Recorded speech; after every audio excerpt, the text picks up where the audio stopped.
Yan! Hello! Hindi pa, wait lang. Ito na. Kaya ng internet natin. Yun talagang palabas natin to bro. Project Pilipinas, Superman! Yun! Ayan mga kameta, kamusta kayo dyan? 50th episode. 50th anniversary na namin. Golden. Di pa, ano yung platinum? 670? 75? 75. Ayan, di pa kami nag-platinum. Kamusta kayo dyan, mga kameta, mga ka-Project Pilipinas ka, Models Spotify. of Manila.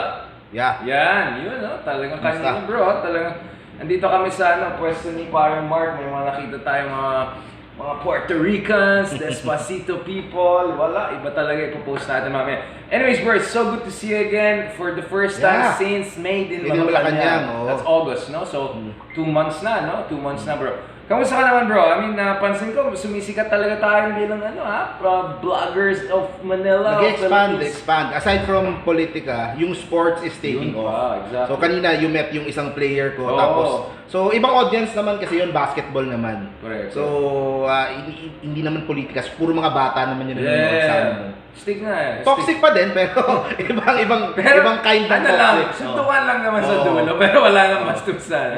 Hindi naman yung ikakasira ng buong yung walang character assassination naman yan. Ano lang, bubugan lang ng konti. Ganun lang. Okay. So bro, syempre, so apparently Rappler is gonna have a documentary about leading political bloggers in the Philippines. And of course, kasama ka dyan, di ba? Can you tell us a little bit about that? I got interviewed by Rambo, I think 2 months ago. Ang tagal Ngayon lang niya. Rambo ang pangalan niya? Hindi, si Rambo ng Rappler. Rambo, I don't know. Rambo yung pangalan. Si Rambo Talabong, you haven't met Rambo. Yun yung gumawa ng Yung suplado yung mukha. Isang kay Janjan? Yun. It's the same dude. So parang Rambo nga. Rambo nga. Series siya. Tapos ngayon naman, he featured yung mga vloggers na hindi pro-admin, pero hindi din opposition. So, yeah. Mga bamboo. Go with the wind. Made in Malacanang. So that included Banat by... Bakit hindi ako sinama? Medyo bamboo naman tayo. Bamboo din. So can you tell us about it? Sino bang sinama dyan? I haven't seen it kasi kalalabas lang. Pero anong preview? He interviewed me here. Tapos, dito mismo? One kalahati, the other half, we went to Vico Soto. So I covered Vico, tapos I heard about that. Yeah, I was able to interview Vico din. So ang nangyari, tagal na 'di ba? I was interviewing Vico habang kino-cover ako ng Rappler. Siyempre 'di ba? 'Yun. So ngayon lang lumabas. I don't know kung how they will portray me or so we'll just have to wait and see after natin gawin tong podcast. Nice. That's very interesting. Sino bang ibang sinama aside from you? Ang alam ko pa lang si Banat Bay tsaka ako Wait, Banat Bay is neutral. No, I mean he's not. Banat Bay is critical of Marcos now. So he endorsed Isko, diba? He endorsed Isko, and at the same time he is also very anti-Leni. And also very of course, parang tatay talaga siya. Tatay talaga. DDS talaga. DDS. So original. Yun yung parang ginawa niya dun sa he's trying to cover lahat ng mga klase ng vloggers. Siguro you should cover din susunod yung mga opposition vloggers din kasi they are rising na. Diba? Kasi sila Christian, mga ganun tayo. Christian, sila Dem Journey. Christian is more journalist. Pero yung katulad namin, marami na din. And some of the Isko vloggers, they shifted to the opposition. They shifted more to the They're still Isko vloggers, pero they're more critical of the government. Right. Si Armand ba yan? Armand is very critical of the government now. I saw some of his stuff on... Si Batang Maynila to, it's... Right. Yun. Sa akin, yung sa opposition, you should support yung mga vloggers na ganun. Especially against cyber libel, yung mga ganun harassment. Yeah, and especially after what happened to Copper C. May God bless his soul. Of course, bro. Yeah, God bless his soul. I mean, we're still processing what happened, to be honest. Medyo shock pa rin tayong lahat. I mean, just a crazy situation. And before Copper C was before what happened to him, he was doing really well in YouTube. Which only 500,000 na siya, no, mga followers niya. Laki ng mga views niya. It only proves the point na merong market sa YouTube influence talaga siya. I mean for content that is critical of the government. Yes. But Ka-Percy, sorry for cutting, but Ka-Percy does it in this classic radyo, classic radyo man, di ba? Bombo radyo, in fact. Yeah. He's the typical AM broadcaster na matapang and talagang palaban. He didn't kinda expect na ganun sasabog eh. Kasi sa YouTube talagang kita lahat eh. So, can you tell me about what's the state of the discussion of Ka-Percy's assassination online? Not your personal position, but can you give us a map of that? Ano nangyari online? The blogosphere discussion. It is being covered by the remember the Isko vloggers that sided now with the opposition. They're covering it day by day. Arman, nakita ko yung Ka-Percy. Yeah, and seeing like I said, sila Toits and their numbers are doing really well. Ako, my numbers on YouTube are not good eh. Pero sila parang they were able to get the audience of Ka-Percy. Right. So they're really covering it day by day. There is the investigation kay Bantag and of course yung bagong Bucor ngayon and yung kay Fortune na forensic. So every day they're parang trying to unlock the mystery of what happened to Ka-Percy, which is I admire them then kasi it's dangerous then. Kasi, di ba, whoever did that to Ka-Percy or whoever group did that to Ka-Percy, di ba? Di ba? They're bad individuals. So, yun. So that's what's happening now with Ka-Percy. People are really especially his fans. They're really nakatutok talaga sila every day kung sa investigation, following yung kapatid. Is really pushing for si Roy, has been a long time friend, of course, Manila Bulletin among others. Of course, isa pang bagay, nagdrama si Direk, what's his name? Darryl Yap, dun sa aeroplane, etc. And then when I was talking about it in a the sarcastic way, as I always do with this kind of people, nakita ko biglang nag-comment ka or something. Wait lang, you were also in I was on the same flight. Oh, shoot! We came from the same resort, the same seminar. Same group, yeah. What was going on there? Ayun, so kwento na din natin. Sige na nga, makakancel na naman tayo dyan. Go, bro! Si Direk Darryl Yap is a really nice guy. So nakasama ko din siya sa aeroplano yun doon sa Lawag. Sabi mo eh. Yes. Pero nung sa Made in Malacanang, di ba we were covering it? Right. Tapos, I got invited doon sa Vloggers Night. Uvle? Yung vloggers group na yan? Hindi pa yun. Pero, parang Thanksgiving dinner for the vloggers, nakasama ako doon. Tapos, nagtuloy-tuloy na, they formed it to a group. Right. Sumama na din ako. Dun sa group kasi new friends and I want to understand them. So I was the only I'm the only pro Marcos na nandoon. Not non-loyalist. No, last election, di ba? I didn't campaign, I didn't vote for BBM. So I was the only one there na ako didn't. Tapos na eh. There's always time. Para magbalik loob sa totoong pinagmamahal na. Hindi, pero yun nga, ikukwento ko na nga. So, nung nabuo yung grupo, they called it Philippine Bloggers Elite. Right. And they sponsored a trip sa Lawag at 2-day seminar sa Lawag, sa resort doon. So, what do you do in that seminar? You teach what?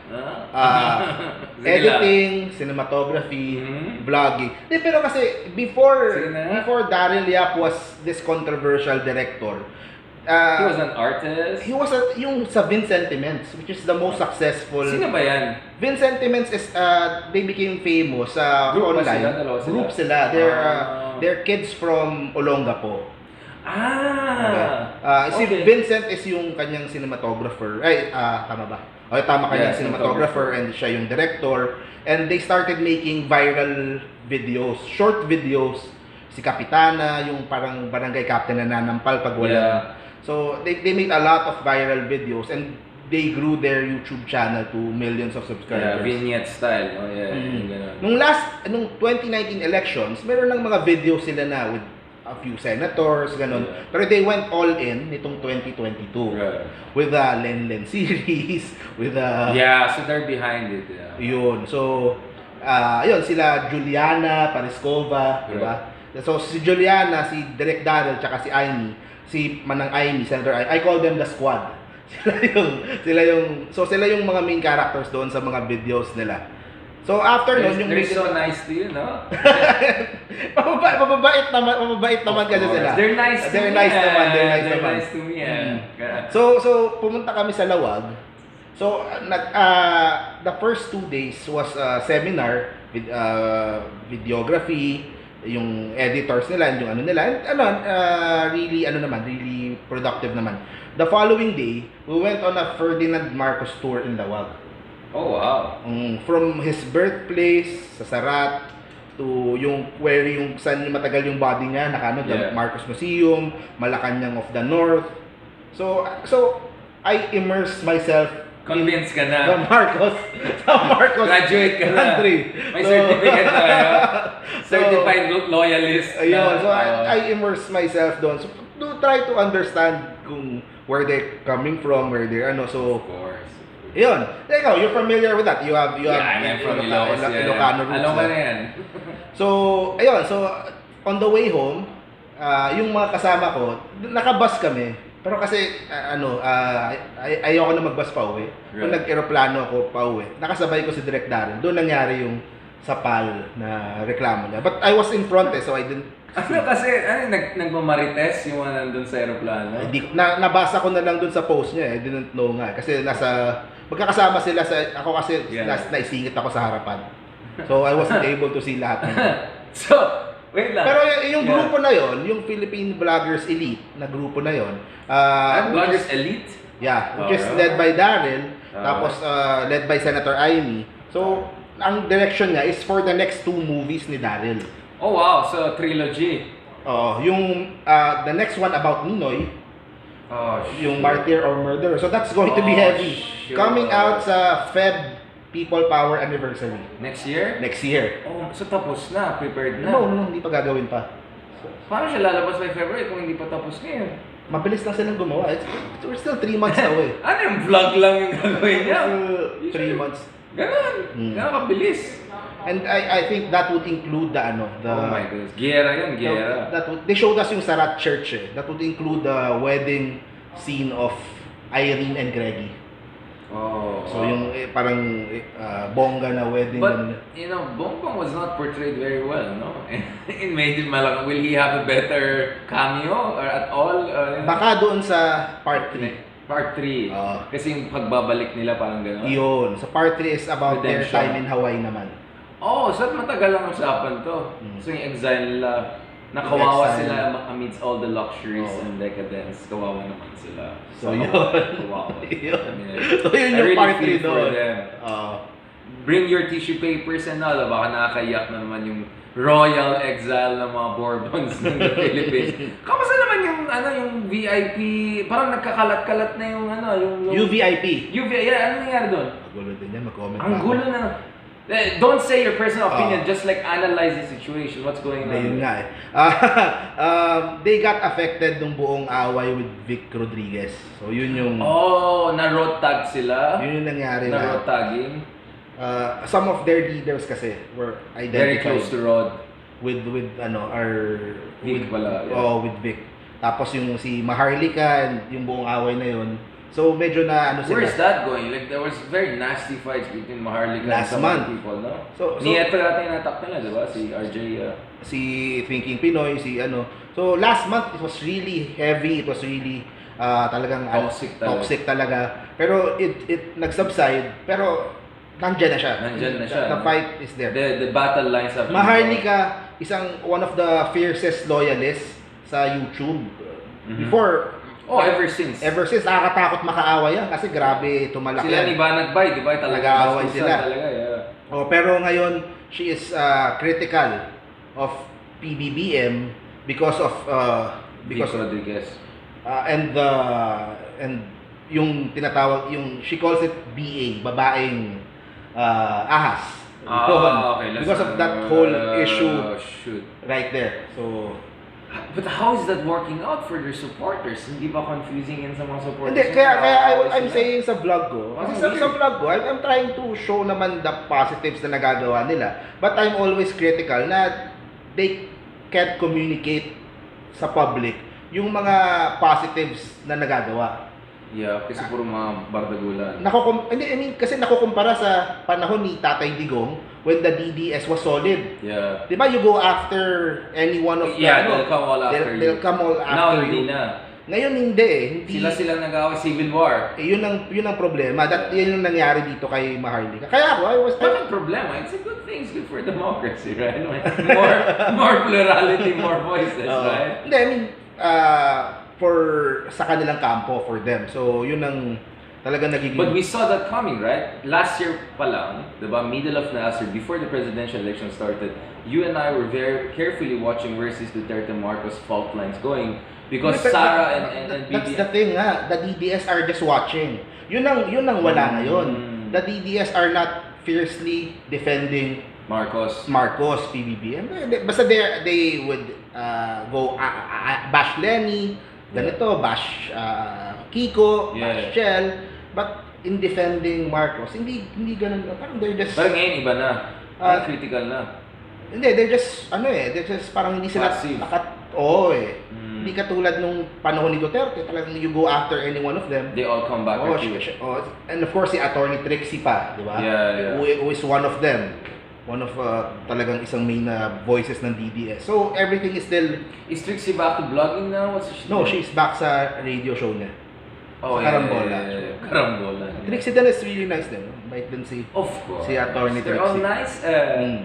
Honestly, actually, I met Bongbong and Tatay Digong. They're nice. They're nice to me. Okay. Sorry, I have to do it. Diba? Wag na sabihin ng iba. Hindi, pero yun nga. That's the main challenge nyo talaga na nakakaharap nila ngayon. Pero kumbaga, meron ng new sets ng vloggers na that will be working with Malacanang.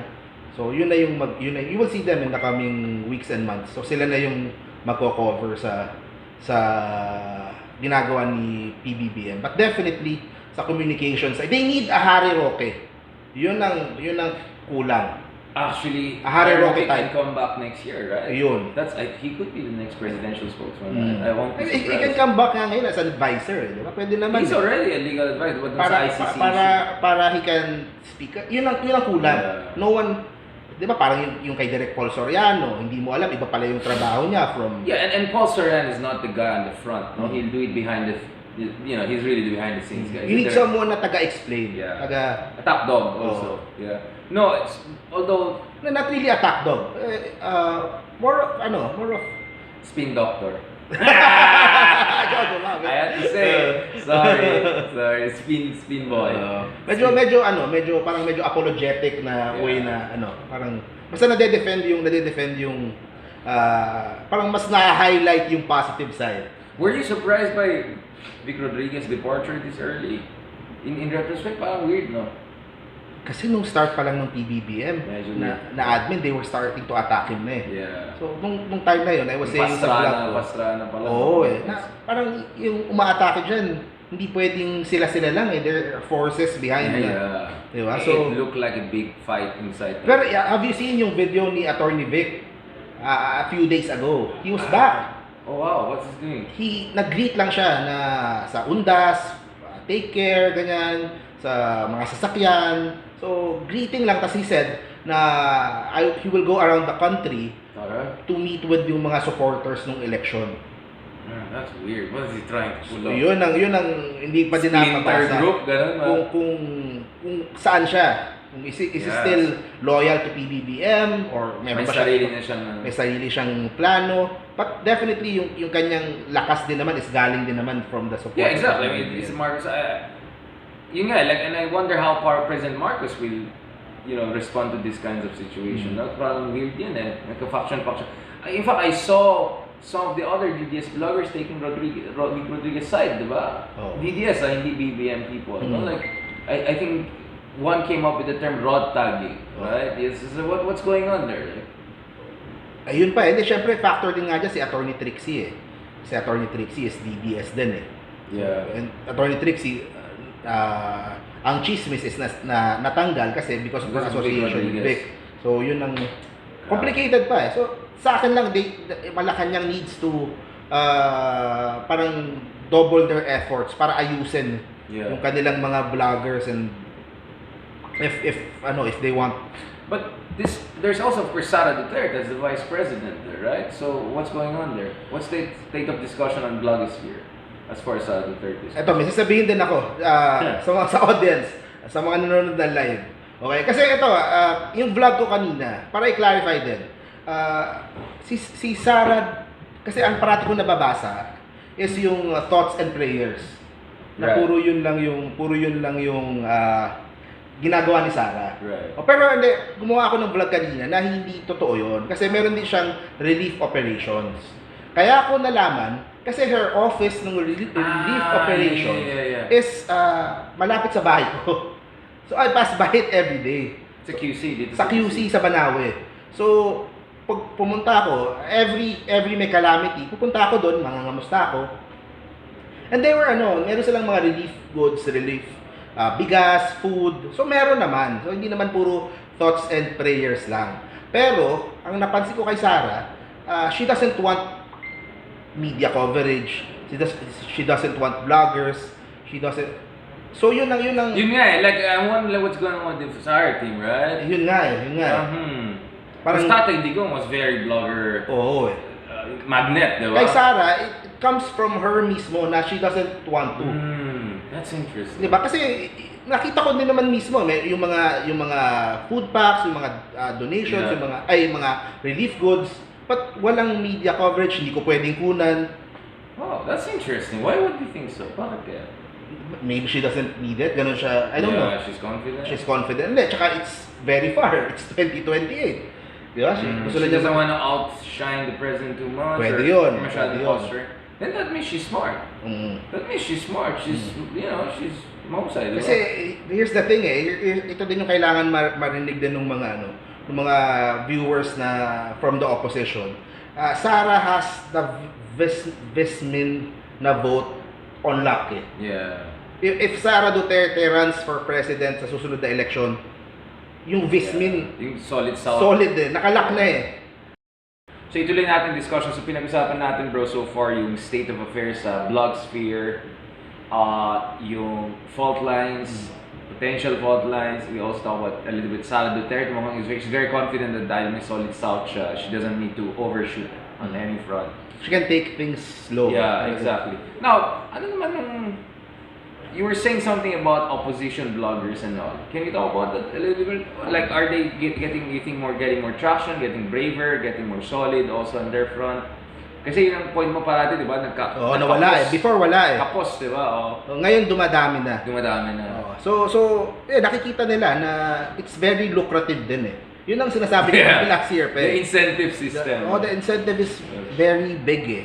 Parang you earn 3, 4, 5 times yung normal na salary mo if you were working a normal job, di ba? So, dumadami na yung opposition na vloggers.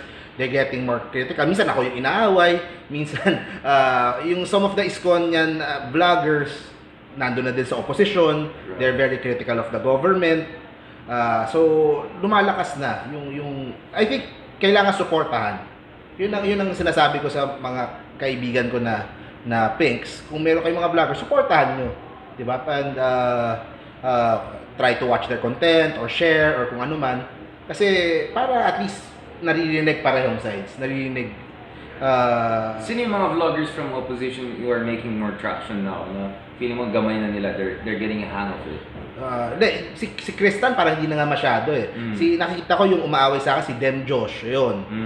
Si Nico David, kaibigan ko din yan. Ito yung mga regulars talaga na boom boom boom. Mga regulars talaga na talagang pag every mali ni PBBM. Cash agad. Sugod na. Tapos yun nga, yung mga Isko vloggers like si Armandin, si Batang Maynila Toits. So, na-position na rin as opposition. Na-position na as opposition, critical of PBBM and Duterte.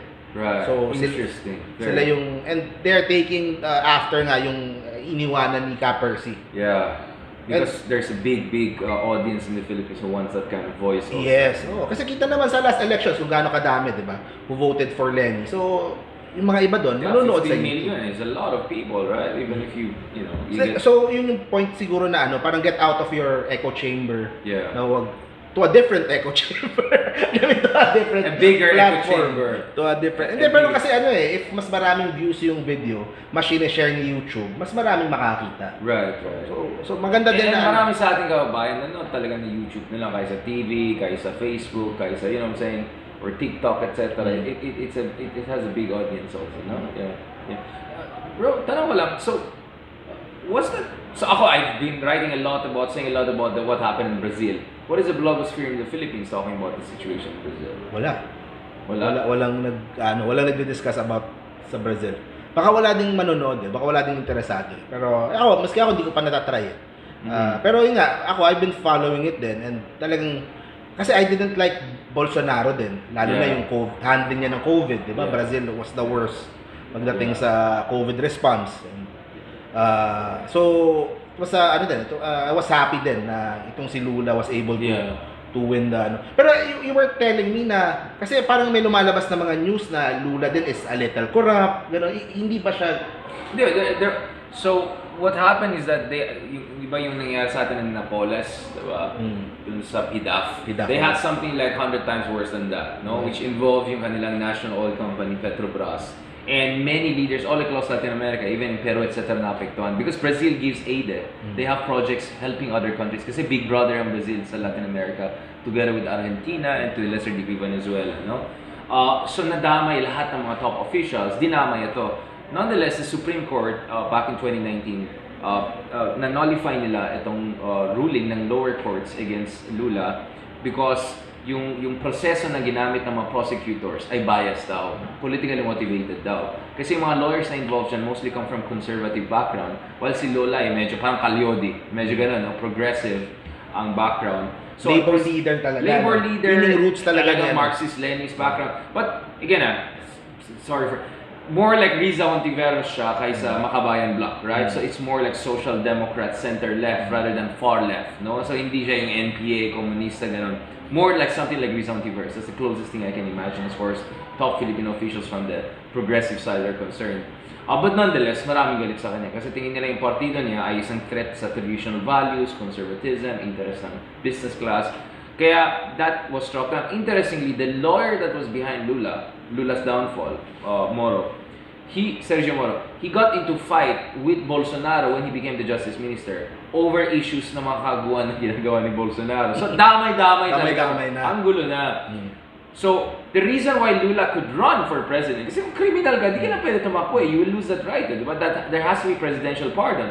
Obviously, Bolsonaro is not gonna pardon Lula. So that means there's no case to speak of because the Supreme Court struck it down twice. There was an appeal again and the appeal was struck down. So Lula is legitimately clean. No legal issue whatsoever, right? But unfortunately, there was corruption affecting government institutions, not only during his time but also after his time when his protege, parang yung kanilang bongo, yun yung nag-take over, you know? Or kanyang Marojas, I don't know how to put it, right? So merong mga corruption na issues. May corruption na Pero the question is, should we blame the president for everything that goes on across the country or not? That's the big question. Yeah. Kasi parang 'di ba, yung progressive yung kanyang, 'di ba sa kanya nagsimula yung Bolsa Familia which is parang P4Ps sa atin, no? So sa Brazil galing yan. So it was a very successful program between World Bank and the government of not China but Lula. Nagkataon to ito rin time ng commodity boom. Remember, kilala natin ang Brazil bilang a country of music, gorgeous people, gorgeous beach, but actually it's a major oil exporting country and also exporter of soybeans, agricultural products, so on and so forth. So nung time na si Bolsonaro ang presidente, by the way, 3 times siya tumakbo, 3rd time lang siya naging lucky. Now 5 times na siya tumakbo, 3 times siya naging lucky. Like, di ba yung talagang, di ba, kulit di ba? 77 years na tumakbo pa rin. Now, the thing is, nung time na naging presidente siya, swerte siya dahil yung Brazil ay booming yung economy. Dahil yung China nag-boom, bili ng Brazil. So, he's able to use that. Yes. So, I'm not saying we shouldn't give credit to him. Pero swerte din kasi yung timing niya. So, marami siyang pera. So, ang ginamit nila, some parts of yung money na kinikita nila sa boom, sa taxes, sa revenues. So, aside from that, how progressive was Lula in terms of policies then? That's the debate. So, from I think an objective, neutral standpoint, he's the most progressive president Brazil has had. You know, again, yung 4Ps inversion nila, a lot of projects to give affordable housing, affordable education to the poor in ways no one ever did in Brazil before him, right? At least since the return of democracy. But sinasabi din nung kabila, yung mga leftist people like Perry Anderson, etc. na actually, one reason na nanalo itong partido niya, Party Trabajador, PT, Workers' Party, is because actually naging more moderate na sila. Nag-move sila sa gitna, na more liberal sila kaysa progressive. More Clinton than Bernie Sanders. Now, I don't think that's totally right, but I think it's correct to say na move to the center from the left because that's the only way to govern, no? Pero ang problema nila is image nila talaga na left sila. Kasi yung party nga has Leninist, Marxist background, yung roots niya. So at parang it's like it's on both parts may problema siya. The left parang dami fido doon. Like in a sense that yung left sinasabi nila hindi sila left enough. Right says they're still left. You know what I'm saying? So yun yung maging problema nila. Kaya nga nanalo si Bolsonaro later on because the corruption scandal, yung anti-left, all of that came together because mga Bolsonaro tinalo na yung sumunod na kay So ang nangyari is Dilma Rousseff, yung sumunod kay Lula was actually impeached, right? So wala na, tapos na career niya. So essentially Bolsonaro was running against other non-known guys, including si Haddad, who's now the vice president, I think, of Brazil, no? So yun yung context. So may vacuum. Nag-collapse lahat, ito na lang natira. Tapos sumabay pa yung rise ng populism. Yes, around the world, Trump, so may solidarity, etc. Nagsabay-sabay. Naging attractive siguro for a large part. But the race was far closer than many expected. I always said Lula will win, but how close it's gonna be, I think this is far more closer than. But the other thing is may voter suppression na nangyari. So marami mga police ay pro-Bolsonaro. Kasi Bolsonaro yung law and order, Alatatay style, Trump style. So there was a lot of suppression of poorer communities who wanted to vote for Lula. Kaya the race is very close. Ako naman, bakit tayo may pake? May pake tayo kasi ito yung sinasabi ko. Unang-una, bakit tayo kinukumpara sarili natin sa Norway, sa Sweden? Kasi ito, naiirita ako, Mark, narinig ko yung mga iba. Kung nasa Norway sana tayo, New Zealand, nanalo si Leni. Parang, hindi nga tayo New Zealand. Baka kung nasa New Zealand tayo, ibang tao mga nagiging prime minister. I mean, I dated people who are now like in parliament in Germany, right? Yung mga ka-age ko, right? It was like, iba yung bansa na. It's a different context, right? It's different. Maybe Vico Soto would have been a prime minister by now if we were a country like that. But we're not. So I think it's better we compare ourselves to countries na comparable sa atin. So kung titignan mo yung issues, ito, nakakairita, Mark. Kasi agree naman ako na misinformation helped some of our friends na you know very well, right? They're nice to you, but may misinformation din naman sa Brazil Mas malala pa. Misinformation is a global phenomenon. And it's really also bad in Latin America. No, I mean, it's global. It's not as bad as Sweden and Norway kasi the population is more, prepared for disinformation, fake news. But Latin America, sabog din katulad natin, di ba? Inequalities, yung colonial background, the Spanish, Portuguese influence. The religion. And there's still also poor countries like us. And you're right, there's a religious conservative side na galit sa mga lefties, progressive, may red tagging sila, problem. It's very similar to the Philippines. Kaya sabi ko, tignan natin, that's one thing. Kaya nga, tinanong ko sa'yo, may pakiba yung mga vloggers, including mga left? Parang wala Wala exactly. I mean, wala nga I mean, there is but like konti-konti lang, pitik-pitik lang, di ba? Pero yun nga, since ang that would lead to the progressive movement here sa Philippines. How does that translate here or what can the people from the progressive camp sa Pilipinas learn from Lula's victory? Right. Tanggalin natin the audio is not as good. Okay, ito naman bro sa akin, no? Maybe we can use that for uploading na lang. Mukhang I shouldn't have put this. Ilapit kaya natin. Sorry about that, guys. Mas okay ba yung audio? Kulang daw, hina daw audio. I think I should have just... Ayan, okay. Ito yung sinasabi ko, bro. Yung isa pang reason na para sa akin mahalaga itong nangyayari sa Brazil is because it proves, first of all, you have to have a charismatic leader. Kahit matanda na, kahit controversial Lula was charismatic. So, importante yun. Importante yan. Kasi kung hindi inspirational leader, mahirap mag-coalesce and mag-sacrifice and mag-mobilize. Pangalawa, Lula got more than 50% of vote. Hindi naman left lahat yan eh. Ang majority nun hindi left. Majority nun mga liberals, mga conservatives na ayaw kay Bolsonaro, yung mga nainis kay Bolsonaro, na not necessarily leftist or progressive, no? So he was able to build the coalition. So instead of cancel culture, instead of say, kami lang tama, kami lang gano'n, no, he reached out to other groups and build that kind of coalition. And yun din ang ginawa sa Chile, yung ka-age natin na naging presidente nila ngayon. Ganon din sa mga many Latin American countries kasi sila may runoff elections. So because there's runoff elections, you have to build coalitions to get more than 50%. Unlike here in the Philippines, basta you get more votes than everyone, go na. Nagkataon lang because nagsama si Sara and Marcos, nagka 60% sila. I doubt if Sara and Marcos both ran, any of them would have gotten 60%. I think the deal would have been very different. No? Maybe 40% one of them. No. So that's it. So yung coalition building. And lastly, yung grassroots. Kasi yung movement ni Lula, 50 years old na siguro yan at least, no? Labor union movements, civil society groups. So, ang sinasabi ko sa opposition, okay, nagdeklara ng pink movement just a few days before presidency. You should have been realistic about how much you can gain. Pero, okay, hindi kayo nanalo sa elections, nakuha naman kayo ng 15 million votes, which is not small. Definitely way smaller than the other side, but it's not small. It's a base you can build on. You can build on, and that's what I'm not sure I'm saying anything. Like, ikaw Mark, sino bang leader ng opposition sa Philippines? Sino bang Lula natin? Or anyone like Lula, or close to Lula, or potential Lula natin? Na may gravitas, may charisma, may conviction, may skill, political skill. Wala akong maisip din eh. Siguro, there could be a lot of candidates. Sa future, siguro, Vico Soto. Yeah, but that's super future, di ba? And future Vico is a mayor now. I mean, he still hasn't done national politics, right? So that's my point. So the closest you can think about at least are maybe, again, sila Leni, Risa. You know, people have had national level offices, right? So the question right now is, what's Leni gonna do next? No? And ako naman, every time I raise Leni, sasabihin ng iba, wag mo nang anin si Leni, wag mong ganyan si Leni. Hayaan mo na siya magpahinga. Imagine people said that about Lula, 77 na siya, magpahinga na siya, wag na siya sumali. Hindi wala na, Bolsonaro na nanalo, di ba? At the same time, Riza, if it's Riza Ontiveros, I'm not seeing as much support for Riza, to be honest. I'm not seeing like as much. Ang maganda kay Riza, meron siyang aside from yung kanyang pagiging progresibo as part of akbayan, meron pa siya pag sa women and children, meron siya pag sa nature, meron siya pag meron ibang matapang palaban. So merong ibang mga avenues where she could gain support eh. So, yun ang dapat. If there's mobilization behind, kasi she cannot do it alone, diba? There has to. So parang my sense is if Leni is not gonna run again for the presidency, nothing is stopping her. Lula ran 5 times, right? 3 times he won. Then maybe they should start mobilizing behind someone like Risa. Pero ito yung problema ko, Richard. I think kasi syempre nakakasama ko nga, di ba?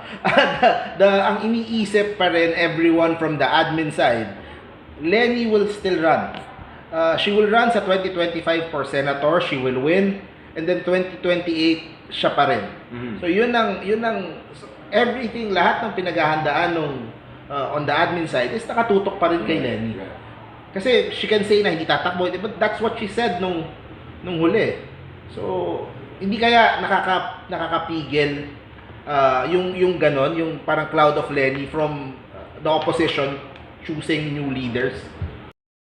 So, ang tanong dito is, looking at success of progressive, leftist, liberals in Latin America against Tatay style, Bolsonaro style, all of these people.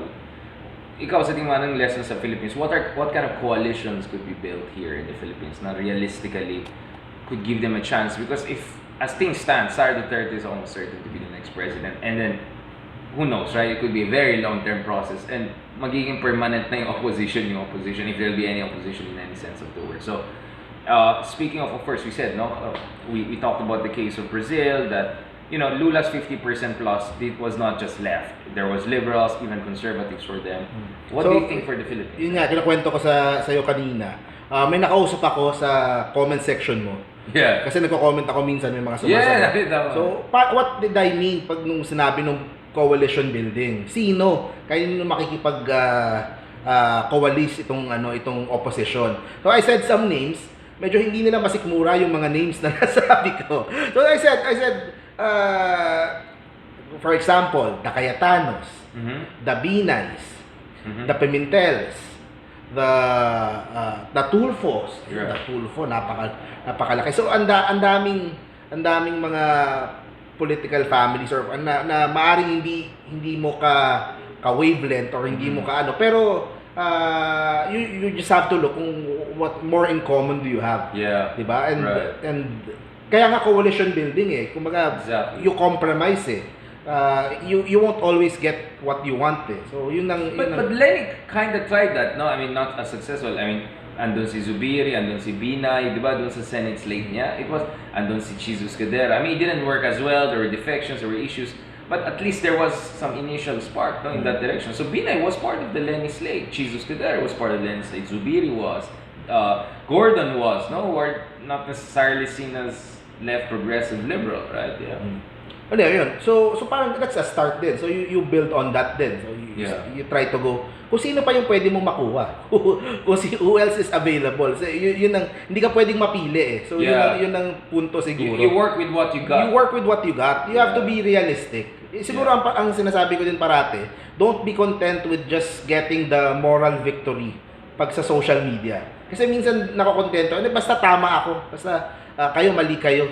Di ba na kahit matalo kami, kahit ano kami. Basta yung self-righteous yun na maprotektahan mo, di ba? Yeah. Oo So maybe bawasan yung ganun and do the actual na politics talaga of coalition building. Yeah. And meet the voters where they are. Also understand anong hanap ng voters. Hindi yung pipilitin mo na let me educate you. Actually try to understand what are the voters looking for, which is not clean government but effective government. Kasi ngayon pag titignan mo yung pulsation survey since 2010, fewer and fewer Filipinos are saying that the corruption is number one issue when it comes to choosing leader. Mas mahalaga sa kanila yung law and order, yung economics, yung competence, yung husay. Para di ko sinasabi yun, hindi lang yung tapat na gobyerno, mahusay na gobyerno. Yun ang hinahanap ng tao. So I have this saying also sa channel ko, Yeah. na mga Pilipino, maraming Pilipino, galit lang sa korupsyon pag hindi sila kasama. Wala akong sinabi. That's the sad reality. Corruption with others is bad. But corruption with me, pag naambunan ako, ayan tayo. mo na, mabait naman yan, ano naman. Hindi, pero it shows tuwing elections Bakit ang daming culture of corruption. ba't ang daming vote buying, doon pa lang kita mo na Kasi kung hindi totoo yun, di ba? Vote buying, then walang vote buying dapat. Pero yun yung problemang kinakaharap So you really have to build a wider base. And then ito focus on the 2025 midterm elections. You start to build from there.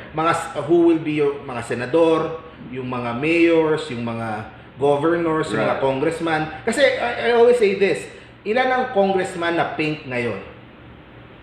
Ilan ba ang congressman na pink ngayon? Tingin mo? Yeah, very few. Very few, di ba? Si Leni has one sa kanyang distrito sa Naga.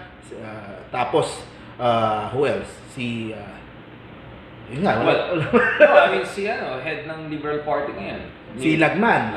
Yeah, exactly. Pero could you consider Lagman pink na or more on progressive na?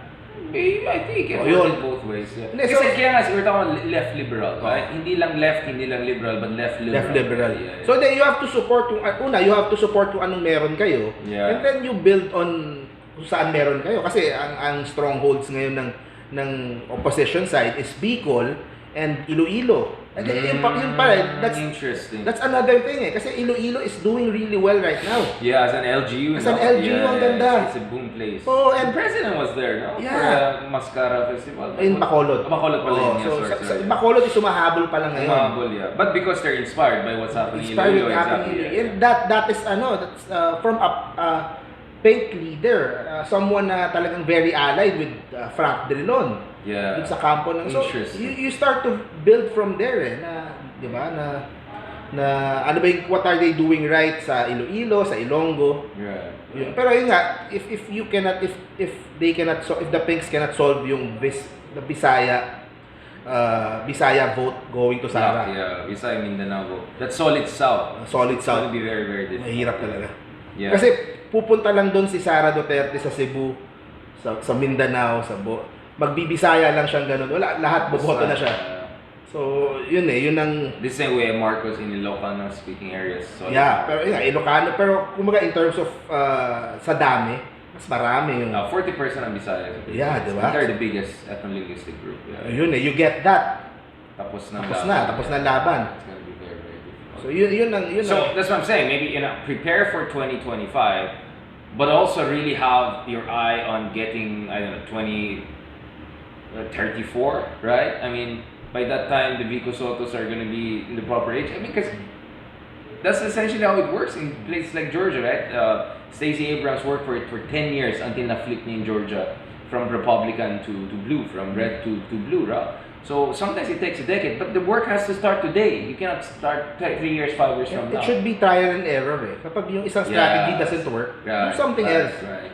Do It's like cooking, you have to get different. It's like nutrition, right? You have to find the right best thing for your body, for your Tsaka, yun nga, like politics is addition eh. So dapat dagdag ka lang ng dagdag and so yeah, but there should be conviction. Hindi pwedeng trapo lang na addition at any cost. Kasi kung too much addition ka na walang conviction, people will not believe you. Because in fairness to President Duterte, or even to Marcos Jr., even though you can criticize him, they kind of stick to some of their arguments, not until the end. No? In fairness kay Marcos hanggang now, yung unity niya, he's still kind of embodying that. Hindi niya pinapatulan masyado directly, at least on his level. Yeah, mabait pa rin talaga. Yeah, in a way, no? There has been improvements, at least compared to Duterte, right? And that's why I don't agree with some folks who are just criticizing, they're just naghanap lang sila ng i-criticize kay Marcos. I'm not sure that's the most constructive way. Yeah, ito tanong ko, Richard. Is Sara Duterte that bad ba? Or di ba?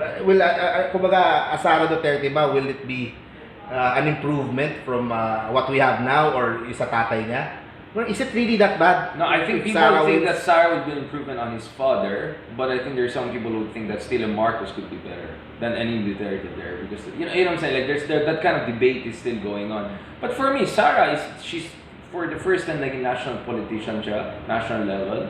I mean, elected position. Of course, she was a national force for quite some time. So I think she's still a work in progress. No, let's see how she's gonna move forward. And she has 5-6 years to train in this position. So if ever she becomes the next president, she runs for the president, she seems to be very prepared for that. So I'm withholding judgment on that front. But of course, she's still a Duterte. So there are a lot of people who are not feeling very comfortable about that. The same way there are a lot of people who feel very comfortable about that because of the Duterte brand. No? It cuts both ways. Let's also see where Bongbong is going to be in 6 years from now. Who is he going to support? Is he still going to be Sara? Is Tulfo going to challenge it? Do you have a sense that Tulfo's going to come for the presidency? What I'm looking at right now is yung possible break of the Marcos-Duterte alliance. Yun ang... No, okay, let's say it breaks fully, then who will you think BBM support then for 2028? It is someone from their camp. Like who? Like Zubiri? Like Tulfo? Like who can compete? Either Aimee or Martin. Oh, like super family. Super family. Siyempre, they got nandun na sila eh. They got the power na eh. So you think Aimee is really gonna go for it? Aimee is really will be a strong contender. Interesting. Will be a strong. And Romualdez could be the VP. Ay, parang over naman yun kung kung magkapinsan yung president and VP. Yeah. Pero yun, Romualdez is he can run separately. Yeah. He can run separate, not necessarily one ticket, right? Pero yun, have you seen pag-usapan natin, yung lumabas na parang very early senatorial survey?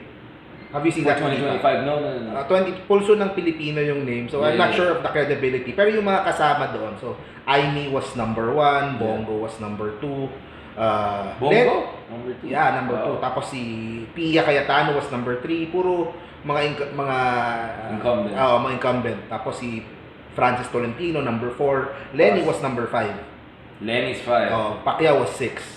Interesting. Si Isko hindi kasama doon sa buong doon sa buong survey. So Leni has a good chance to come back. Yeah, definitely as a senator. Yeah. And she can go for a second chance, right? I mean, Lula did it 5 times. That's why I'm saying nga kung gaano kahalaga yung 2025 elections kasi it's a platform for 2028 So whoever yung number 1, number 2, number 3 na senatorial race. Top 5. Yeah. Top 5 usapan na yan kasi you have nothing to lose So exactly. Focus on that. Yeah, safe ka na Definitely yung mga DDS and yung mga pro Marcos na vloggers, they're concentrating on Leni na din. Yeah. Na try to bash her till 2025. Dissuade her or something like that. Oh. Interesting. Alright bro, thank you very much. There's so much to discuss pa. Balikan natin yan. But before we close, I want to ask you, so how do you feel about 50th episode of Project Pilipinas? Has it helped you in any way to more process things? In what ways has this kind of discussions, do you think, more sharpened your analysis of things? Because on my part, I always enjoy talking to folks like you because you have your ears to the streets, no? you know what's happening in the blogger sphere, and I kind of run some of my points and arguments with you, and I'm glad to see actually we agree on many things. We have very similar observations on things. And thanks to you, of course, I become effectively a vlogger now, right? Not super YouTuber, but yes, I'm technically a vlogger right now. No? Ako dalawa eh. Yung una is parang it gives me a chance for smarter conversations. Okay, kasi yung mga guests natin hindi lang bardagulan. Hindi lang bardagulan. So talagang a whole wide range ng mga guests, different perspectives, different mga school of thoughts. Tsaka, so doon pa lang so much richer na yun yung una, yung sa level nung discussion natin. Pangalawa, it gives me a chance to reach out sa mga kababayan natin na on the pink side. Right. Oh, so kasi ako I'm sometimes because you're not saying that only pinks follow me, right? But of course, a lot of our followers also tend to be supporters of Ma'am Leni among others. Yeah, walang masama doon. Walang I mean, sa akin maganda yung nagkakaroon ng diversity. Conversation. Open conversation. We may not agree doon sa lahat ng ginagawa ko, right. Pero we learn from each other, we talk, and we could have a civil conversation. Na it doesn't mean na I criticize you galit ako sa iyo or I want bad things to happen to you.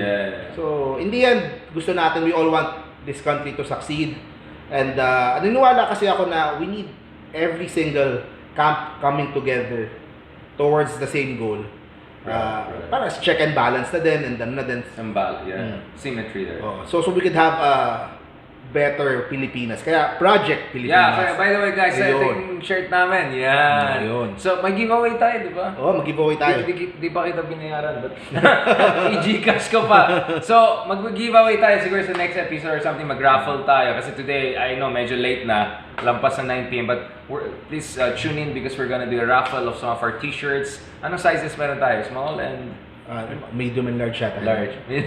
Okay. Pwede naman i-tailor yan just in case. Alright, so thank you very much again. It's a pleasure. Maraming salamat, Mark, for always joining us and sharing your honest points of view. Marami pa tayong pag-usapan, including more about Vico so much.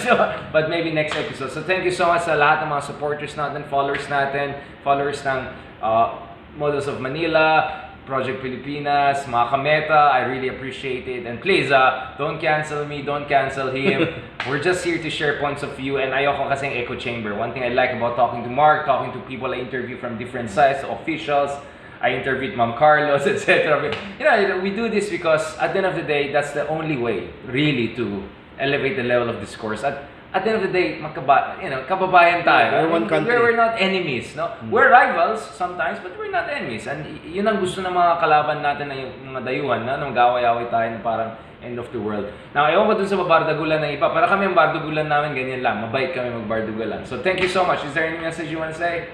Yung sa Rappler, panoorin nyo. Oh, yeah. Hindi ko alam kung anong lalabas sa akin doon, pero please watch. Cancelled ka na. May video ako sa Rappler. Yung I think si Banat ba yung nasa cover nung video namin? So Mark Gamboa, ang sikretong weapon ng mga infiltrator. Kasama si Haydarian. Salamat guys. Thank you very much and talk to you. Thank you so much sa lahat ng bigay ng stars pala. Mag-thank you lang pala ako, bro. Marami tayong let's thank everyone. So don't worry guys, ito yung shirt na ganyan Let's say goodbye here. Thank you very much also guys. Maraming salamat and hope to join us for the next episode 51. God bless.